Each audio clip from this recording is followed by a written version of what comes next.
Hello, and welcome to the first episode of My Antics, where we explain how to take care of your ant colonies from test tubes all the way to an informacarium, with a whole bunch of helpful information and advice to make it as easy as possible for you to succeed. Let's get started. Let's start with the right way to make a test tube setup. You're going to need a test tube, a narrow object like this paintbrush, some cotton, and water. You're going to take the test tube and fill it up 1/3 to 1/2.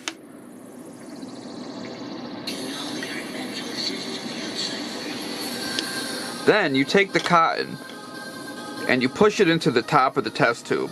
I find that a twisting motion works the best. After that, you take your narrow object and you quickly push it into the water to make sure that there's no air bubbles in between.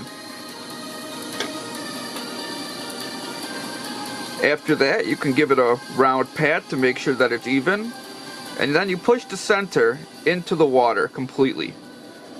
Now what you want to do is let the water flood out of the cotton just a little bit. When you take the pressure off, it'll be sucked back into the cotton. And that's how you set up a test tube. To work inside of her test tube, we're going to need something even skinnier than the paintbrush. As you can see, there is some loose cotton on her water setup. Let's see what we could do about that.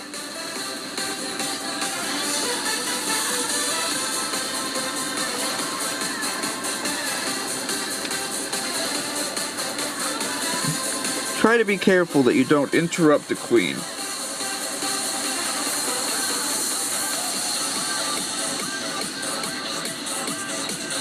Gently push any loose cotton back into the water, and it will stick to the other parts of the cotton.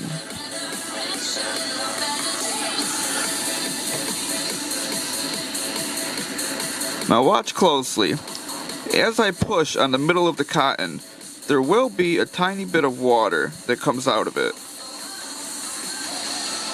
When I release this pressure, it will be sucked back up into the test tube, knowing that she still has water. Making sure your queen has water is one of the single most important things when starting out a new colony.